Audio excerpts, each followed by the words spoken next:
Welcome at another LinkedIn, YouTube, and Facebook Live with Yoke Van Dam. I'm so excited to have Yael Geffen from the Sotheby's real estate company that is here today. Thank you so much for joining us. You are most welcome. I'm very excited to be here, so thank you.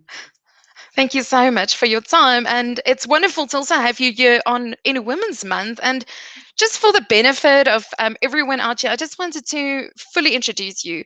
Yael is the CEO and shareholder of Sotheby's International Realty South Africa. She grew up in the real estate dynasty established by her grandmother, Aida, and prior to joining the family business in 2009, she acquired extensive real estate marketing, brand building, and business development experience in the United States. Yael's also an accomplished public and motivational speaker, and her broadcast experience includes hosting and producing her own radio show on Chai FM from 2013 to 2017. So, no pressure here for me today, having a former radio host. Yael is sort of a life and business strategy advisor, and she's also the 2020 winner of the Standard Bank prestigious Top Women in Property Award. And she's been chosen as a 2021 speaker at the World Leaders Summit in November. We are so excited to have you here today in Women's Month. So, Yael, you showed an enormous amount of resilience when you were handed the baton about 4 years ago. Would you mind just sharing a little bit about that journey of you becoming the CEO? Sure. So, our company was in a spotlight position, and I took over, and I didn't have plans to take over. It was kind of CEO was thrust upon me, and there were some odds stacked against me, which have turned into evens. Oh, so wow. One of the things is I was the youngest CEO out of all the real estate brands. I took over at 38, Wow. and well, of the national real estate brands, and I was the only female in a very Mm, male dominated industry. The real estate industry is majority female in terms of the agents, but the leadership is still very much male dominated. And I'm hoping that I can inspire a lot of women out there to take the leadership roles and to take management positions. And I'm proud to say a lot of our broker owners recently are female, which is very exciting. that's so amazing. Can I just ask you, being that first, quite a young female CEO, what was easy for you to do and what wasn't easy for you to do? So it was easy for me to, well, at first, to be honest, I was playing around with different approaches because the top three were males. I Mm, came from an approach of, well, maybe I need to be a little bit more masculine, mm, and then I wasn't being my authentic self at all. And I just would love to encourage women to embrace their femininity in leadership positions, because we have so much to offer, and there's a place for masculine and there's a place for feminine, and they both count. They're both so important.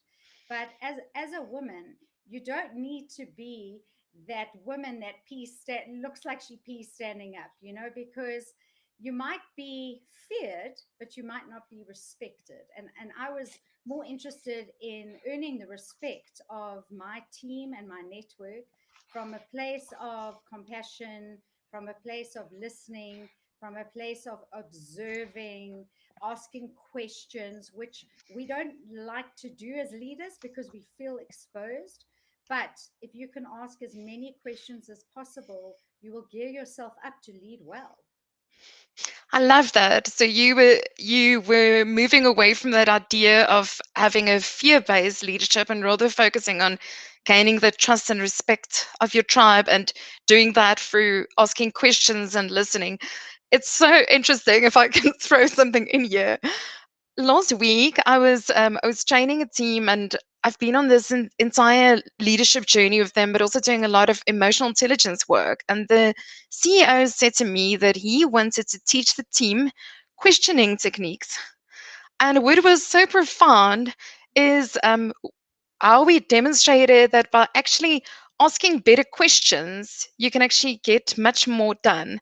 So, so it wasn't necessarily easy to ask the questions. You were leading people in a specific direction, but rather than telling them, bringing the perspective. What are your thoughts?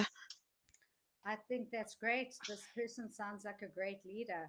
I think I don't want to say new age, it sounds a bit cliched, but we've moved from a place of, that madmen kind of era where there was authority leadership. And now you want to be a leader of influence. You want to engage, you want to inspire, you want to give hope. And I think the asking questions is key, and emotional intelligence as a leader. I think never has it been more apparent in time for a leader to be more self aware than you ever have been, because there are so many curveballs being thrown at us. And we are more in the limelight than we ever have been. And I see leaders lately, and it's wonderful on all the platforms, having a unique voice and coming from a place of their authentic confidence. And that's wonderful. So I think any kind of leader that engages from an emotional intelligence viewpoint is self-aware. I love archetypes. I've done a lot of personal Oh, is development it? courses. Yes, because we are all made up of different archetypes, and it's so good to know your team, and in the empowered state, what archetype they engage in their disempowered state, what their shadow is. And then you can negotiate between that. And also knowing yourself is imperative. Definitely. I loved what you were saying about authentic confidence. Would you mind just elaborating a bit more? What does that mean to you, and how do we create that or get that as leaders? Sure. So I'll share a personal story. I was doing a coaching certification, and they ask you, they take you through the process, and they ask you what's kind of in season for you. And I thought prosperity was that. But then they ask you all these questions. And then I realized, oh my gosh, it's authentic confidence. I thought I was quite a confident person in terms of the way I came across. But I think I realized I had certain self esteem issues, and I started navigating this and really investigating this. And I think we tend to self inflate when we want to self promote. Self promotion and promotion is essential for business, essential. Marketing yourself, marketing your business. But we have to be careful how we do it, because self inflation we hate, self promotion is great, and also not buckling to the system in terms of what's out there. On LinkedIn profiles, everyone's a global keynote speaker, everyone's an entrepreneur. Some people say 7 times entrepreneur. For me, that's like 7 times human. I don't understand that. If entrepreneur is good enough for Richard Branson, I think it's good enough for young, entrepreneurs. And we get drawn into this overinflation, and it makes us look small at the end of the day. It actually leaks insecurity, and we don't realize that. So if you can find a voice in your own authentic confidence, we are all unique. We all have a unique DNA, a unique print or blueprint. If you can hone in and find out what makes you remarkable through asking friends and family and people that you trust, and cling to that when you represent yourself, not what other people are doing. That is so profound. I'm hanging on to every word. I I found it sounds very much like a personal brand exercise that I often ask my delegates to do, where you're saying I get them to text, WhatsApp, Facebook message, whatever, send an I'll post to find out from at least 5 friends and 5 colleagues and maybe bosses, or depending on if they're in their own business, what is one word to describe them so that they can start coming up with the brand words. And I keep on doing this exercise throughout my life, but what I actually found is you actually notice your areas for improvement very quickly as well. And to see if there's actually a connection between how you see yourself and how the world sees you. and potentially you need to actually start doing something differently. So I'll share like a vulnerable story from my side. I did this exercise many years ago, and my friend said to me, "You're always late. You'll be late for your own funeral." Because I would be the last person to arrive at my own birthday party. It's terrible. Anyway, and I then went on this time management course and I was doing a lot of NLP, and I was like, why am I tripping myself up in this way? I'm self sabotaging. And I realized that at that stage, I was in hardcore sales, working for Entrepreneur Magazine. I would get a meeting with a top CEO or marketing director, and the marketing director of Deloitte, I was 10 minutes late, and I would never, for the next 4 years, get another appointment. And I realized I'd spent 3 hours preparing for the meeting, had drafted proposals, case studies, stories. But what I realized is I didn't see value in driving, traveling. And I realized that you need to cater for all of the risks and things that could potentially go wrong, because otherwise it's just not going to matter. So I Well, so managed to change that around, and now people say that work with me, oh, it's Yoke, she's always early. So I've completely okay, changed that around. okay, you and I need to spend some time together because that is also one of my improvement areas is better time management. And I think it depends. I'm an empath, so I take on more than I should, and that always kind of leaves you into a small space of getting yourself in your own time ready. And it's a self-discipline. I love your 5 by 5 exercise. I use it a lot. I use it on myself. I use it on our agents. I Amazing. advise them to do that because when you go out there and you sell, you have to know your unique differentiator. And how are you going to know it other than if you hear about it from your colleagues and your friends? I also recommend the 16 personalities test. Sorry, my dogs are barking in the background, but What the 16 personality test? Which one is that? The Enneagram or not? so, I mean, doing courses like or doing tools such as Enneagram, 16 personalities is literally 16personalities.com. And Oh I right. realized I'm a mediator and I'm a diplomat mediator. And then there's the Ikigai test, which I tells you. love that. And I think as leaders, we all should be doing this stuff because I learned about this. I did a course called From Story to Stage, with Yes. Mulholland, and Mm. he says, and I believe in him when he says that the leaders of today, there's you need to speak to lead and you need to speak to get leads. And it's a different forum because we have this platform of social media of what we're doing right now. It's important to garner an audience for your brand using your personal brand. Definitely. I also strongly believe in that leaders should be speaking, and to connect with their clients, but to also inspire their staff members. And that's leading into another question. I know that long before COVID hit, you were managing remote teams because, I mean, it's all across South Africa. Um, what changed when COVID hit? How did remote leadership become different for you?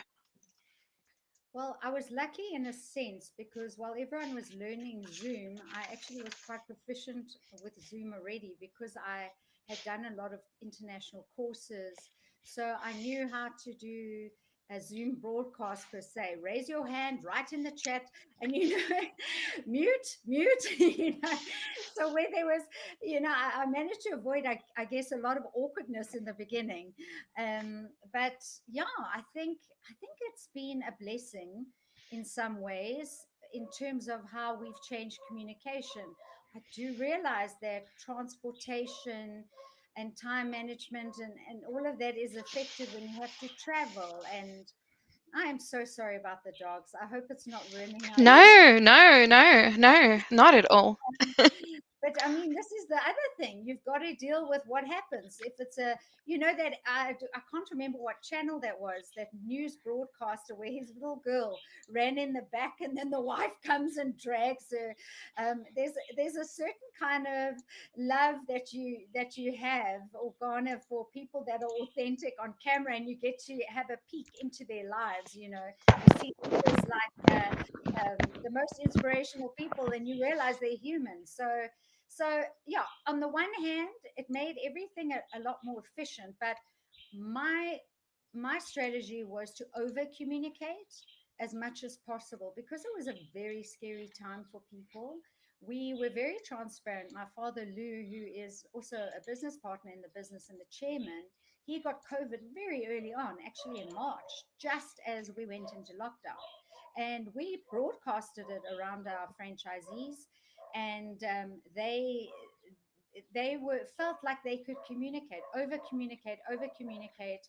I don't think we've ever communicated this much, and it's very possible through the technology of these platforms. One thing I do miss is the face to face. When you have the face to face these days, you feel like you're on holiday. It's so appreciated, and that idea of connection and how it's changed. I miss our conventions. We're doing a virtual convention this year, and I miss, the dancing and the Mm, hugging and the face to face where you have like a lekker gesels. So it has pros and cons. definitely, definitely. I enjoyed what you're saying about you calling it over communication, but the fact that you kept in contact with your teams, did they give you feedback that they felt inspired or motivated, or like what did they say about the fact that you guys were in contact when they were in hard lockdown? That first, I don't know how long were we indoors.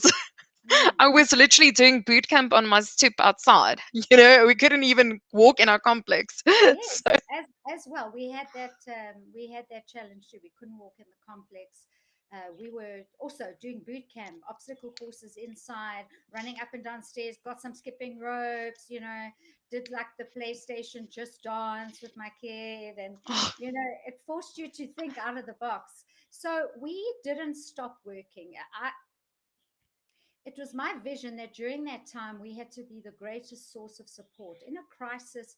It's so important to come forward and not be hiding, and we made ourselves available all the time. I mean, we were working until like 3 4 in the morning, sure. and we wanted to inspire our agents, because for those 2 months the real estate industry was dead. There was no deeds office opened, there was no registrations happening, and our agents work on risk. So they only get paid if a deal goes through. So you can imagine the anxiety with everything coming to a halt. No salaries, no commissions. And by being supportive and saying, come on, we're going to get through this, by the time we got through it, we were, I'd like to say, at least ahead of, I don't want to say ahead of the pack because it sounds a bit arrogant, but we Mm-mm. were prepared. We were prepared, and we caught up, and we went out there. I don't believe you ever need to rest on your laurels. It's in the times of quiet that you gain the most momentum, actually. And then when it opens up, it's boom, you're out there. And it really illustrates for me that even at times when you are not allowed, when you're not able to sell your products or service, you always need to be communicating, you always need to be marketing. People need to always be aware of what a business does, because when the demand is then there, they you will be the first choice, which is what you guys did exceptionally well in terms of brand awareness and staff engagement overall. So well Yeah. done. Thank you. I think video is such an important tool, and we used video more than ever to make our clients know that we were there. And also, we did quite creative things for Freedom Day. We asked our agents all to send what freedom means to them, and we collated it and sent it as a Freedom Day message. And people felt like they could still be seen and heard. A video is so beautiful for a time like this where we're so disconnected. Definitely. Oh, thank you so much. If you had to give executives that want to get into more senior leadership roles any advice or any skills that you would recommend them to develop, what would you say? Surround yourself with a mastermind group. So there's that saying that the people you hang around reflect who you actually are. So those five people you spend the most time with are pretty similar to you. So then you've got to think, well, I need to up my game. So get a mentor, get a business coach or someone like you, and work with them to really upskill yourself. Also, get the support of people you trust, resource yourself, do courses, and network. Find people that are respectable, that you admire in your industry, and network because people recommend and you never know when word of mouth is happening. There's so much referral based business. So that's my advice to you, and be the leader that you want to serve one day. That's the person you need to be. That's amazing. I also just wanted to ask you, so I do that this as part of time management work that I do. I always incorporate a bit of risk to say to clients, imagine the worst thing that could possibly happen in your job, and then they seeing all of the different risks so that they can plan for it. What would your advice be to current leaders? What kind of risks do they need to plan for so So that they're not caught unaware? okay, so in this day and age, we are, we're people, we're not robots. So you're going to get that person in the network or in your business that trips up over social media, or mistakes get made and then they become press releases. And then some companies might find themselves facing boycotts like Clicks and H&M. Sure. So have a growth mindset, not a fixed mindset. Um, when crisis happens, it will happen. Be calm in it and lead through it. Don't be quiet and don't not respond. Other risks: prepare yourselves for recessions, prepare yourselves for new entrants on the market, prepare yourself for disruptors, and prepare yourself for managing people. Sometimes you might get a toxic employee, and it's all about, facilitating and negotiating that process. Where there's people, there's beautiful stuff, but there can also be problems. And we're people. So I would say monitor social media, get an excellent PR team, so that you're always prepared for the inevitable and you get guidance and advice if something does go wrong. Be prepared for a recession, be prepared for people making mistakes, be prepared for you making mistakes, be accountable, because you don't want to be that leader that something happens and you run away. You want to be there and face the music from a place of authenticity. That's amazing. That's amazing. Thank you so much. I will summarize everything you've said in a beautiful blog afterwards because I think there are incredible gems. What are your thoughts on succession planning? Do you think it's important to put a team around you and also notice who could be the up and coming leaders and to groom them? What are your thoughts on that? Succession planning is so important. Based on my experience, I was thrown in, I was thrust into leadership. But it is definitely a better approach to have succession planning. It allows a continuation, and I think that to upskill your fellow employees and always keep them motivated and engaged and inspired. You want your people to, the good people, you want to surround yourself by the very best, by things that you can't do. A president surrounds themselves with his or her cabinet, and they have to be better at what they do. And don't be scared of your staff or your team wanting more. Give them that more. Keep them evolving with you and with the business. But definitely, succession planning. One should identify the true leaders and yeah, motivate them and raise them up to lead. That's incredible, and I think due to the fact that you were thrown into the water and you just had to swim, but at least you had been on a board of directors for a period of time, so it wasn't completely cold.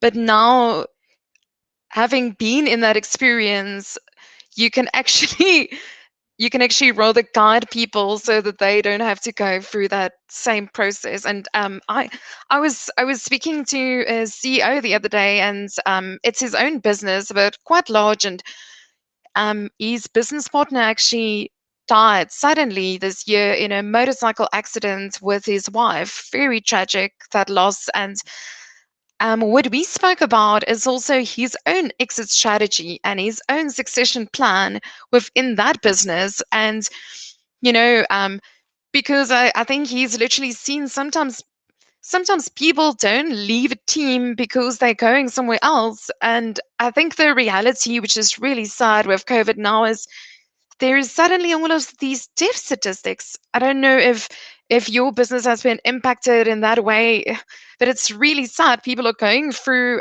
loss, through family members that are really suffering, and you need to also plan for your own retirement ultimately, or know, like, when do I just want to be a speaker on stage and not do this anymore, so that you're not always kind of like a victim of a job I as love that. well as a CEO. Yeah. I love that. A victim of the job. Agreed. I think there's such things as key man and key woman insurance for a reason. Mm, That shouldn't be taken lightly. You know, they are members of my team where, well, my whole team is valuable to me actually. And you want everyone to also learn a bit about each other's portfolio and be aware. You don't want to operate from a place of independent silos where people are so disconnected, because if something like this happens, you know, even with COVID and people suffering from mental health, I'm a mental health advocate, and I believe in taking that day off every now and again when you feeling that stress, and you know, it's a very stressful time at the moment, and then you raise each other up when someone is going through a hard time. There isn't then that gap, that void where, like, for a day or two nothing gets managed, no one gets feedback because that person's presence is missing. You do want to collaborate as a team. But yeah, I mean, it's super scary when you see in the newspaper who is dying, and a lot of them very good leaders. definitely. Just the last question, as this half an hour has flown by. I don't know if you've noticed. I tell you, I can and we've been good with the time management, but it's just gone. It's just gone, but that's usually when you're having a good time, that time just flies. So, just my last question to you is, how did you build your resilience? Because you are a very resilient woman. What would your advice be for others on, I know that you've said that you take days off and that, but like, what allows you to be resilient? So I surround myself with a mastermind group, which is very important. You have to have resources because we are only mere mortals. We can't do this all alone. You know, one of our power blocks is isolation, and you know, wanting to do everything and be there for everyone. But we are humans, so having a mastermind group of, whether it's a mentor, like I said, whether it's a coach, whether it's a reflexologist, when my body seizes up from too much stress, I just like go into spasm, and then I know I know I need to see my people. I go for brain optimization. Oh, Uh, wow. yeah, and it really, because if I get stressed, it affects my sleep, and if you get your sleep affected, it affects everything. I do like to read a lot of books about resilience. I've had a lot of trauma in my own personal life, so I've had a lot of practice with that. To not take it personally, and you know, suffering is universal, victimhood is optional. And my favorite author, Edith Eger, wrote that. And Yoka, I have to share something very exciting with you. I actually reached out to her the other day because I thought for my conference, it would be amazing to speak with her. She's a Holocaust survivor from Auschwitz, and you would probably know about her. She wrote The Choice and The Gift. and she speaks about transcending pain into meaning and hopelessness into hopefulness. And she's like my personal hero. And this is another thing. Put your hand up, because you never know who's going to say yes. You really don't know. And even if you feel like no one's going to respond, just do it anyway, and feel the fear and do it anyway. And she responded, and her assistant said, Dr. Eager would love to do the interview with you over Zoom. And this is a woman who's interviewed by Oprah. And I burst out crying. I actually burst out crying. I thought, no, this is actually impossible. This is actually impossible, because who am I to be interviewing this absolutely amazing hero? And it just shows you, if you don't put your hand up, no one can say yes. And from an NLP level, what I have to say is when you start operating on a certain mind level and you are really true to your values and your passions, and it's also like you say, you actually want to impact the world, you want to help your staff, you want to inspire them through this conference. It's a positive thing. You are then aligned to the same values as this author, and whether you have the same audience or not, it doesn't matter for her. I think it's more from a that cliche saying of Simon Sinek, starting with why. If your whys are aligned, there's no there's a very small reason why a person won't want to interact with you. But yeah, that's so profound. I'm I'm I would love to listen to that interview if it's possible. I know I'm going to ask her permission, but I cannot tell you, I burst out crying as I got that response, because I just thought, and here's the gift of COVID again, is that Mm, when would one have the opportunity to interview someone like that, to even say, hey, is this possible? And the global, it's become, the world's definitely become smaller. I hate that cliche, but it's true. So yeah, I'm excited. I'll have to get permission, because I certainly don't want to overstep my boundaries there to share it. But for my agents and for my franchisees, you're actually hearing it first, because it literally happened 2 days ago. And amazing. before they know, but to get a speaker that has endured, I don't even know how to describe what she's endured.